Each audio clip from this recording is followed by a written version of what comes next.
Welcome back to another episode of Off Hours with Bourbon Lens. This is Jake Llewellyn along with Jake Ireland. And yes, Jake Squared is what we are now called. T-shirts are on the way.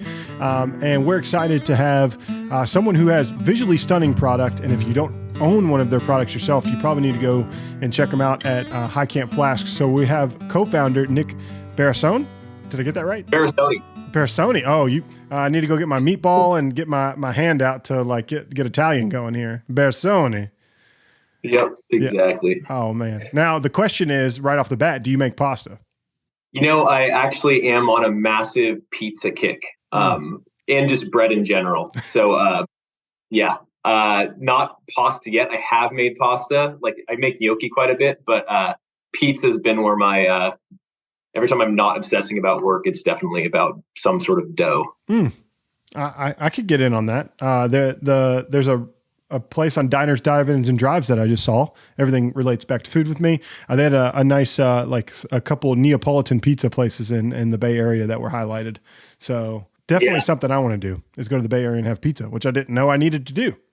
Yeah, it seems like I think there's just a well-traveled population here. We had a big international airport, and people have figured out how to make good pizza. We have Detroit-style pizza in San Francisco. We've got New York-style pizza, and we've got like our little Italies of sorts. And it's hard to find bad pizza these days. Like everyone's kind of figured out the handmade dough, the proofing, the wood-fired oven. So even spots that look like tourist traps I've gone in sometimes. I just don't feel like waiting for a table. And I like, damn, this pizza freaking awesome. Yeah. So it's gotten good. Yeah. No, I'm with you on that. Jake, you a big pizza guy? I am a big pizza guy. We actually, there was a guy that we knew down here. He used to be in Long Beach, and then he had launched his own place in Hollywood a few years ago. And it was all Neapolitan style. Like, his big claim to fame was he had went to Vegas and won the Pizza Expo. He was, proclaimed number one pizza maker, I guess, or number one pizza. So I got to know him, and he, I think it's probably one of the best I think I've ever had. But I'm with you, Nick. It's I think it's really hard to mess up a pizza in a lot of ways, but I'm all for it. So we could go this one of two ways. I'm going to go probably the more fun way. So what is the way you could mess up a pizza? Like what is the ingredient, or what is the thing that could really just botch a pizza for you all? I think it's like, if it's a little undercooked and it's a little like soggy, kind of like messy is one way that I'm not big into. Or I know some people are big into, especially the wood fire, where it's like the crust is a little more burnt, as far as it's just a little, a little too long in the oven, I guess, or a little close to the fire. But I'm not huge on where it's like overly burned. So you get a lot of that kind of bitterness to the crust. What about you, Nick? Yeah, I think that, I've messed up a lot of pizzas, Jake, but it's generally, launching the pizza or trying to turn it too early. I'm kind of constantly watching YouTube videos to try to refine my talent. And I learned a new word, the leopardine, like spots on the bottom of the pizza crust. You got to check it before you turn it. Was like a really eye-opening term that I learned. So I'm going to implement that when I make my pizza tonight. But just the heat in terms of like balancing the stone heat on the bottom versus the oven heat on the top, which burns the cheese before it cooks the bottom. So I generally, if you're like proofing the dough correctly, and like right now it's actually really cold in Northern California. It's like it was 39 degrees this morning, and our kitchen is like not near the central heating. So like the proofing the dough temperature is kind of wild. So I have to use the oven with the light on trick to get like a 78 degrees proofing. So like for me, there's just a lot more variables that I'm like kind of weighing that, get that dialed to perfection pizza that I'm going for. Yeah. And then also just every dough behaves differently. I'm using sourdough, only natural yeast, which is just temperamental. So the definition of temperamental, like it could rise, it could not, in 6 hours. So yeah. Well, you're fancy because I don't make my own pizza dough here. Like normally it's like Pillsbury, like lay it out and then put maybe some garlic butter and some seasoning. I give at least the store bought an elevation before I start making my pizza. But I definitely need to get into the whole yeast game and making my own crust. Sounds like the way to go. But with a little one running around, that ain't happening. Yeah, I did it like that for years. And pizza, it is good. You guys are both right. It's like, it is really hard to mess up when you are trying to go for that, like, perfection. I think perfection's the enemy of like just, good, right? So, Oh yeah. Well, and that's a good transition. Like as we continue in here, like perfection can be the enemy to so many things. And you have a business that, you were saying before we jumped on, like punches above its weight class from an identity perspective. Like how have you seen that kind of ideology like play out into your all's growth in business? Like perfection can be, that thing that you all are striving for, but also can cause some hindrances along the way. Yeah, it's been definitely easier for us as we're small and we have less overhead to like handle every customer service, complaint or any issue, like that whole white glove experience of that personal touch, in just resolving this issue in a very, reasonable way that's best for the customer, that, keeps this person as a friend of the brand and an advocate for the brand. We've called it like marketing through customer service.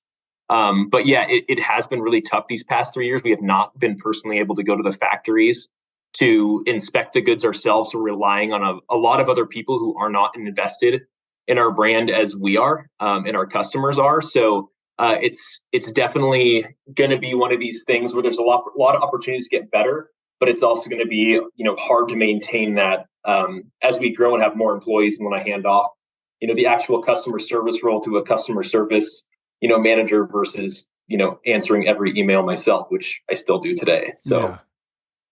Man, that's so good though. Like I feel like so many times businesses are just out of touch with their customer. Like they're like, I'm going to produce something and I don't care, like, cause they're so big. But like when you feel the difference, and I feel as a consumer of your product and others, like I'll pay more money to engage with someone I know that is taking care of me on both sides of the street. Whether as a consumer or someone that has an issue, that goes a long way from a repeat, buyer perspective. Jake, you run off hours, right? Like what's that like for you all? Because you all are a mighty team of a few, right? Like, do you all have that white glove, or like, how do you see that kind of playing out in your all's world? Very much so. I think when we originally launched, we did a lot of online sales, and, we weren't particularly responsible for all of the, the back end logistics and all this stuff. And we were having a lot of issues with, people not getting their shipping confirmations, and, it taking a little bit longer because especially around the holidays, and to a point where, there wasn't a ton of visibility to who was ordering the product, but yet we were getting the responses about, where are my products, what's going on. And to a point where I spent both like between Thanksgiving and Christmas the first year returning emails and returning phone calls to customers who I had no idea, what had even happened, and just apologizing to them and, trying to make it right, and making sure that, their first experience with the brand was, hopefully a positive one, and that they would come back and hopefully buy the product again. And, I think those were kind of those early growing pains, but, throughout the whole process now, just a couple of years in still, everything we do, we want to make sure that the end customer's experience is, something that we agree with and that we're shooting for. So, we really do try to handle as much of it as we can, even though it's a small team, and because we know how we want it to be. And Nick, to your point, it's like when you don't know who these people are that aren't as, invested in the product and the dream of it all, it's hard to trust. So like, do they really want to put as much time and effort into this and make it, as special as it could be? And I think that's where we really try to, focus on making sure everything we do has a positive connotation or positive experience with it. Mm-hmm. And what's really interesting about both of your all's brands, it's really fun because you all are both creating experiences, right? Like your all's and Nick is like getting outdoors and experiencing life and whatever that is, and bringing your cocktail or your your favorite beverage or coffee like along the way. And like Jake's brand is really around this idea of creating those moments in between. So when you think about like marketing to Gen Z, millennials, like the people that are in for those experiences, Nick, like what is it that has resonated with the audience for you all to be successful, to punch above your weight class, in that thought process? Yeah, it's interesting that, that the demographic is actually, not our primary demographic. Really? Like we definitely, it's funny, when, I like hand the flask to somebody that's my age or younger, a lot of times people say, "Oh, it's heavy." I hand it to a guy who's 20 years my senior, like, "This is well built," and it's like kind of just a different perspective. There's like this, when I created the product, or we Whit and I were imagining this being used around a campfire in the backcountry, as far as like bringing a special bottle outdoors to share, and the whole "Cheers to Adventure" tagline's inherent. You're with somebody else. Times we try to like bring that into the brand, but this whole idea that it's not lightweight for ultralight backpackers was like just a huge miss, and so we kind of just pivoted to like being a bar company, and transporting cocktails to any outdoor adventure versus like the backcountry. So for us, it was sort of adjusting our messaging to accommodate what younger people think of our product, and then realizing we're going to have to come up with other stuff down the road to find product market fit for that younger audience. So just sort of like, focusing what we have, and making that story resonate more with the people who already feel that way. And then making a bigger pie, not compromising the brand at all, but just creating more innovation in different areas for what that younger customer who likes nice spirits and wants to drink them outside, but doesn't want that weight penalty. So. Was there like a specific experience, or just, something that you and your partner were kind of thinking through, as far as, what made you go out and say, look, I think we need to recreate this, or we need to, innovate for something that's been around for a while? Oh, as far as just like flasks in general in our business? Yeah. Yep. Yeah. It was a lot of, I didn't feel good about bringing a glass bottle out with me, to like the backcountry. And then, I also didn't like drinking my whiskey out of the same thing I drink my coffee out of. And so I used to pack a little mason jar with me, like a little tiny mason jar on top of the actual bottle when I'd pack out my whiskey or scotch or whatever it was I was drinking on that particular big trip. And I didn't like using a hip flask. I didn't know what I had in there before. I couldn't clean it out. I didn't like ruining an Nalgene bottle, because you could never get the smell out. So it was just sort of like, there also, in 2014, when I had this idea, there actually weren't any other products. And that's 9 years ago. I mean, the whole like outdoor drinkware pie has just exploded.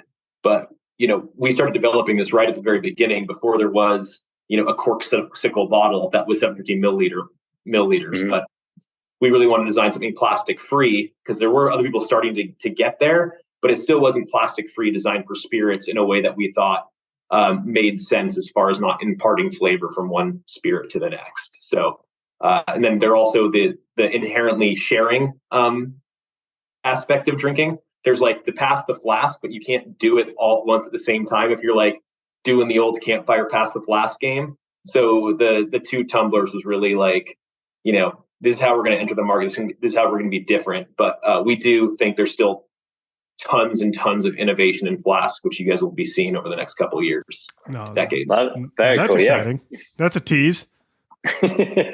Well, and one of the ways you've done that is the torch flask, right? Like, is that smaller flask for all people, whether it's the female with the smaller purse, or it's somebody who's kind of on the go and they don't have a lot of room like in their camping equipment to add something, that like, do you see like a ton of room for innovation in this space? Definitely. I think that they're, as appetites for craft spirits, and just like diversifying your liquor cabinet of sorts, and even with the ready to drink cocktails, I think it's just creating, more of a DIYer split. Like, I think there's going to be people that are going to drink cocktails. I think there are going to be a lot of people that still want to, like me, make their own pizza or make their own cocktail at home and like try to be a creator. So we want to really enable that person that wants to be a little more creative and, bring their own stuff with them. That's not just like in this ready to drink package. So, the torch flask allows you to throw ice in it. One of the things you mentioned you're going to talk to Bob later, but we're talking about doing like a test cabin in the woods, like a cocktail bar in Maine, and come up with a whole bunch of fun different recipes for this torch flask. And one of the things I really want to dive into is using ice cube trays to like melt in mixers and simple syrups. So just toss an ice cube into your flask with 6 ounces of bourbon, and actually your drink will get colder and mix as you do your hike and be ready for you at the top of the hill. So I think there's just like fun, creative things that you can do with this product that you just can't do with anything else. Mm. Now that I can get behind, because I am a crap cocktail maker, like terrible, so bad. If someone could make that easy for me, where I could just drop a cube, like set it and forget it, like that's all me. Like, because you want to let your whiskey sit out for a moment anyway. Let me get all the ethanol that's left over, and then drop that cube in there, spin it around a few times, maybe get an orange and twist it, because I could do that part. Then we're good to go. Like, you're now speaking to someone who likes to enjoy a cocktail but hates making them. Yeah, I mean the old fashioned is your drink for that particular reason. It would be really easy, just like, make this mixture, then find the right size ice cube that gets you your desired, like, sweetness hit. But that would be a really easy way to do it. Mm. Yeah, there was we talked to the Gold Fashioned folks, and they had like an atomizer like that would like give you like the orange zest, and with this company out of Vermont. So it's like little tools that you could add to like your outdoor cocktail kit, like an atomizer to like spray over like the oils versus having to have orange peel, right? Like those are some of the things I think that could be really innovative and cool. Yeah, definitely. Yeah. It's fun because there's such a snobbery element to like innovation in cocktails, and there's also like a really fun element to it. Mm-hmm. But I love Portlandia, and there's like a great episode with, I think it's Andy Sandberg being a bartender, being a mixologist, and like making a drink for somebody. I think that's just like that perspective is like the biggest barrier holding people back from just like making some mistakes. Making a couple bad cocktails, not being scared to just toss it out, and then being really proud of something and applications of it. Amen to that. We talked about this on an earlier on an earlier episode of Off Hours, was just like making cocktails and like with the chef, and I was like, man, I don't know how it's created and how you all do it. I just don't have the artistic form to do that. Like I'm built to open a bottle and pour it neat and shut it. Like that's how I'm built. Can I confess something to you guys? Yeah. I don't think I had like made more than one cocktail. I think I made an old fashioned, and that was pretty much it before the pandemic hit. And our customers were like using our flask for cocktails.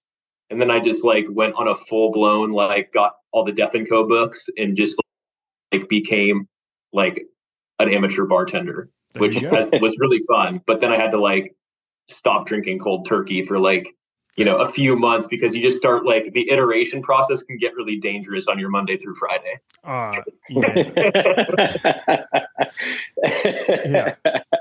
Yeah. I'm sure barrel samples can be very dangerous on your cycle Monday through Friday, right, Jake? Oh, 100%. It's like, it's even like, like even before this, I had to stop and do an account just to check in on some stuff, make sure their inventory was good. And they're like, hey, we created a new cocktail with your stuff. You want to try it? I'm like, well, yeah, like I got to make sure it's good. It's like, well, okay, it's 11 o'clock in the morning and I'm going to drink this. It's like I haven't had lunch yet. So it's like the days that I'm like, I'm going to try not to have a drink today. It's like I'm forced right into it. It's like, well, shit, now I kind of want to have a couple more drinks. Yep. I kind of want to have a couple more. So yeah, now what? It's like once it hits your lips, it's so good. It's so good. Yeah. And then you're Frank the Tank in 2 seconds. Right. But Jake, I've heard that your palate is most receptive in the mornings, apparently. So it's less impacted by it's like palate fatigue as the day goes on. You have lunch, you have dinner. You're not tasting as much nuance. I've actually heard that like that is the right way to do it. Wow. Yeah. I don't know if I could do that then. I'd be a raging alcoholic, I think. But well, I think that's the hard part, right? Is like owning a bourbon brand is like, how do you manage all the other things? Because man, these distillers and blenders, they have to taste. It just tastes like palate fatigue's a thing. Like you do something over and over again, you're like tired of it. It's like if you eat a turkey sandwich with like mayonnaise and cheese over and over again, you're gonna get bored of it eventually. Like I'm sure you get bored tasting hundreds of samples all over. It's like, oh, nutty, got it. Yeah, done. Oh. Yeah, kudos to them. I don't know, how they do it, but I mean, some of these guys, they know what they're doing. It's crazy. Have the creativity and everything that they can put into some of this stuff. And I just I stay in my lane. I let them do their thing, and when it's a finished product, it looks good to me. Let's do it. Yeah. So you talked about people during the pandemic, Nic, just like creating their own cocktails and like having like their creative license to go outside and use Euro's products. Like, what are some of the most interesting, cocktails that people were creating? Were they brown spirit based, or were they like all types of spirits? All types of spirits. It was cool to see how many people were like supporting their local distilleries as well. Just as far as like, oh, this place down the street has like this liqueur and can't even find here. So I just like the whole craft spirit revolution in general, as far as like everybody's, or at least our customers were beyond just like the bottom shelf, mid-tier shelf. They were trying new stuff from local places, supporting their local economy, which I think is a really cool, element of craft distilling in general. It is, local, or there is an element of, connection to these people in your community that work for the brand, work for the label, all that stuff. It was cool to just kind of get introduced to new brands through that, more so than just the cocktails themselves.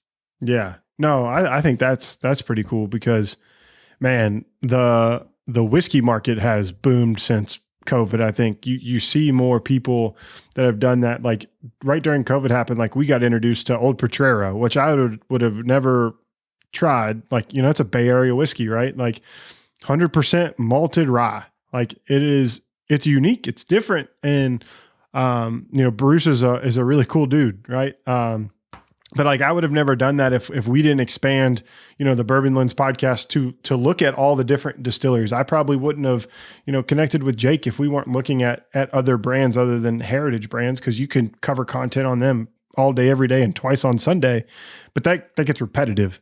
And so it's just unique and different to experience whiskey and all that is regionally with it now. Yeah. So we've talked about evolution. We've talked about pizza making, obviously, two your hobbies. So when you're not pizza making and you're not, crafting, the next big innovation in outdoor drinking equipment, what's your passions? What are you doing? Outside of working hours. You want me or Jake? You. Me? Oh, yeah. I know what Jake does. He works some more. The background of this surfboard, I used to live by the beach and surf all the time. And then I moved 20 minutes from the beach, and now I just pretty much mountain bike every day. So I've got a dislocated finger right now from a fall on Monday that I'm trying to heal up for a race on Saturday. I'm pretty much full blown like endorphin junkie as far as like needing to be outside in the woods, or else I get really grumpy.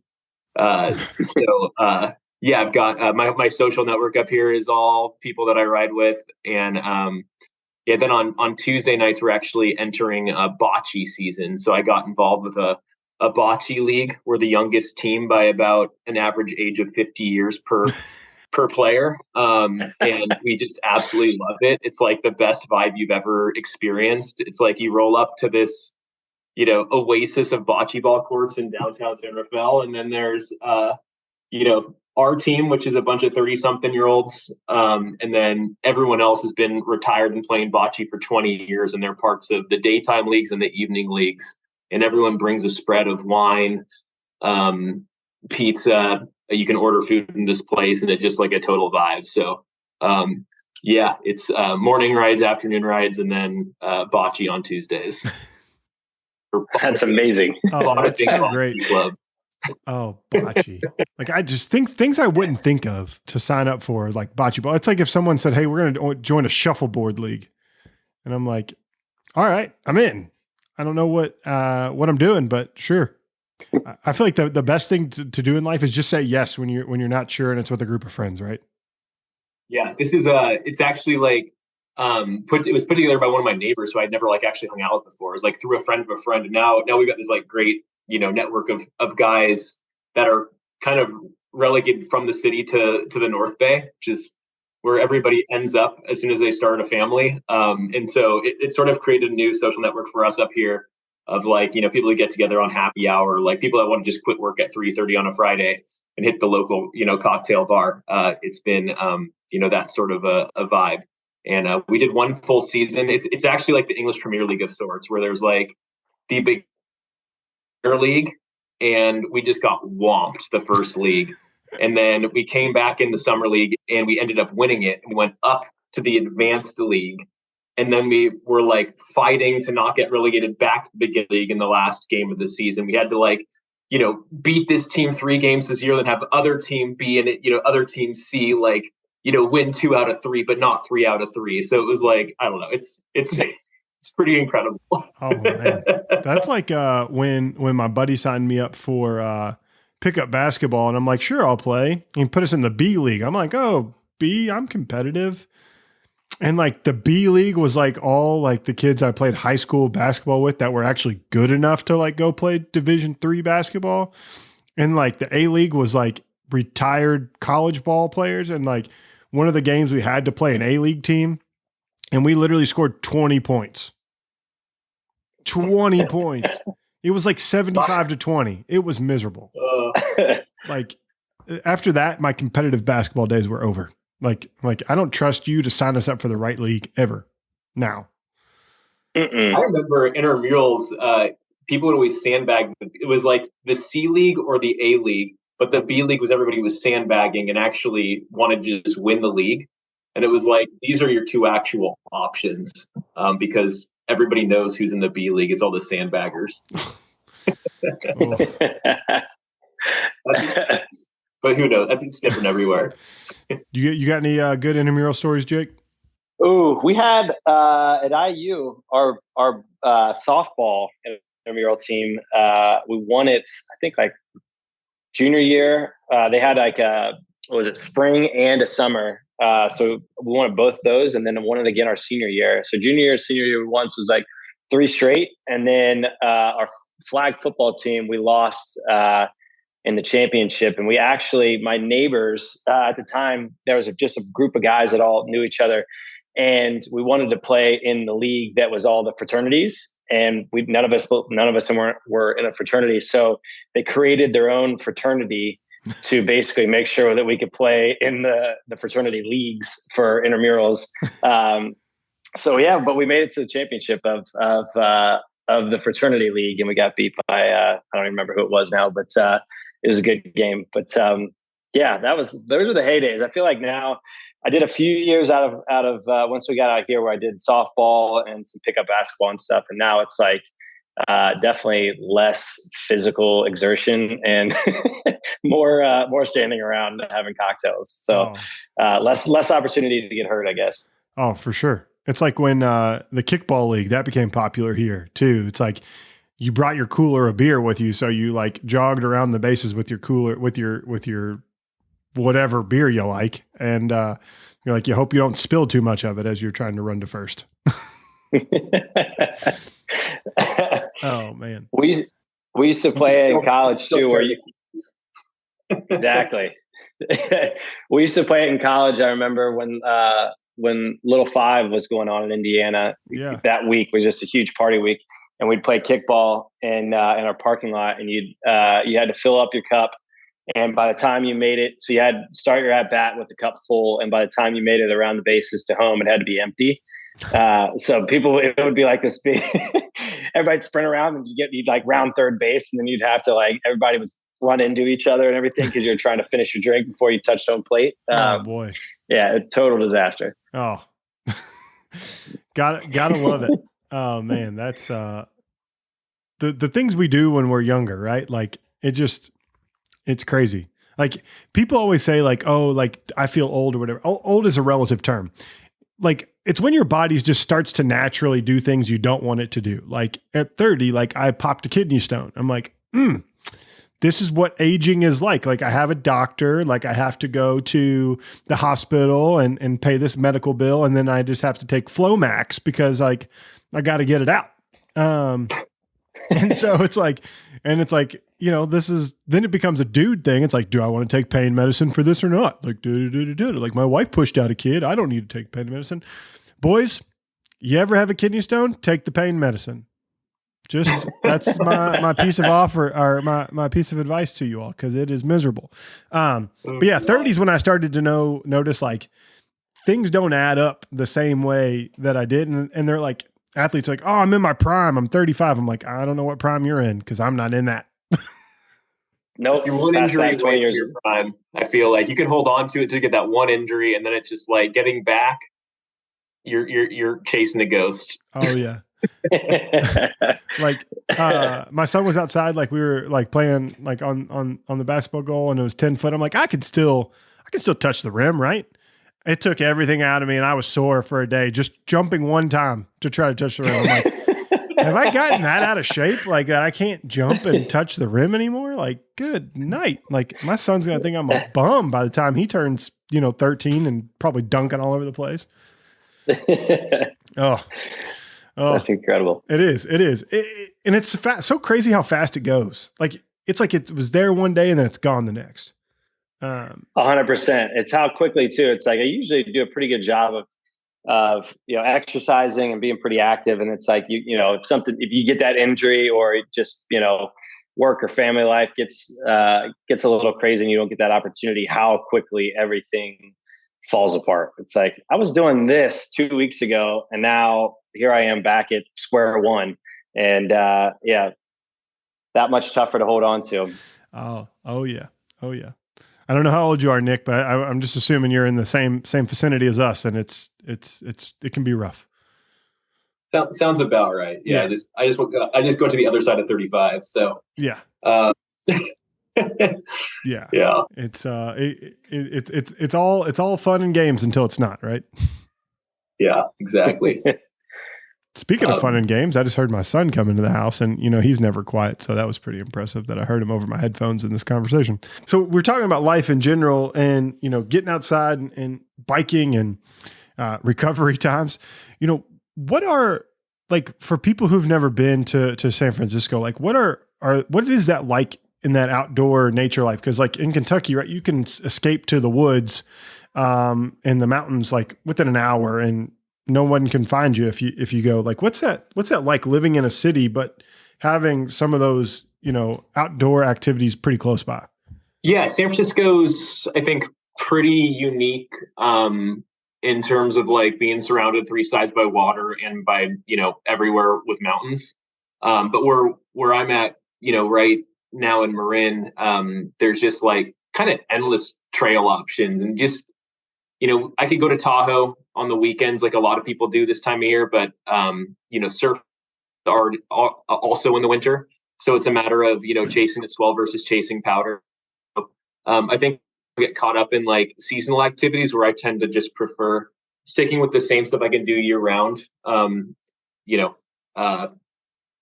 the back door versus spending more time traveling. So I think around here there's a lot of activities you can choose from. I've got some friends that are racing cars now on a track that's nearby, that also mountain bike, that also ski, and then at one point and then you just kind of gotta things that you can actually do every day consistently that excite you. And I think that it's almost like there's so much spoils. Like we don't have there's nothing you can't do year round here. Besides skiing in the mountains, but that's about a 3-hour drive away. Yeah. But San Francisco is really great. I mean, I think the après vibe is really cool. Of like, one of my favorite things to do is just, you just pair drinks with adventure. So you go on this hike, and then you go to a cool neighborhood afterwards for, a cocktail, a beer, whatever. So, I think a lot of places probably have that similar mentality. There's a lot of different interests around here. So I think in a city like this, I think the hardest part is actually finding your people, especially with the type of work that this region attracts. Sometimes there's a lot of food culture here, but the predominant culture is very like tech first, work first, or finance first. So finding the people that value the same work-life balance, have the same interests, that are down to earth, down to meet up is kind of the more challenging thing. A lot of my peers that I grew up with here just don't share my interests. So it's been a lot of, finding a new group of friends, in my adult age that have the same, values. And I think in the Bay Area, that's definitely like where it is. I feel like even in LA, people, live first than up here. Here's a very, work first kind of culture a lot of times. Yeah. So long wind. No, I think that's good because one of the things that I always, I've struggled with in my adult life is finding my tribe, right? Finding my new friends that, have a family, have shared interests, like to get outside, to go run, drink whiskey, whatever. Like that can be super difficult to do. So I think a lot of times people just don't know how to do that. So what have been some of your key ways in finding that tribe for you of friends that are like-minded? Well, it's funny. This is actually how I met Whit. I just I met him through a mutual friend at an engagement party, and got my friend's number. And we started hanging out and surfing and biking together and became business partners 6 months later. But around here, it's just sort of not being afraid to hit somebody up. I use Strava a lot, and I've actually met up with people through Strava to actually get outside and go on rides with people or meet up. So that's been kind of a funny thing. But I think when you just realize, put yourself in somebody else's situation. If somebody hit me up to say they want to ride with me on, somewhere, I'd say sure. So why can't I just be the person asking instead? So you just kind of flip it on its head. Yeah. Then also just simplifying what you can do and not being not overextending yourself. I feel like just availability, being available as a friend is oftentimes the best friend you can be.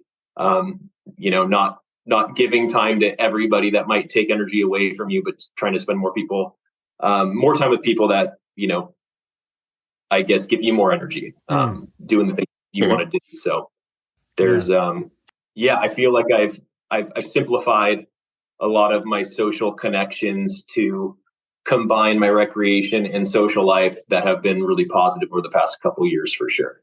No, I mean, I think that's a great tip because, man, while recovery may get harder from an athletic perspective as we get older, man, finding friends can be just as difficult because, people move, life happens, but we're still social creatures, right? At the end of the day, we want to get out, we want to have experiences, and we want to share moments with people.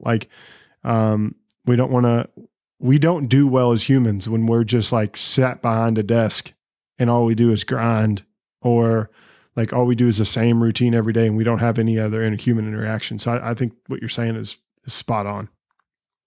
Well, you guys are both business owners too, and so you can only live inside your head for so long before you absolutely lose your mind. Yeah. So and having that reset button for your brain to come back and feel excited to keep doing what you're doing, and being grateful for the fact that you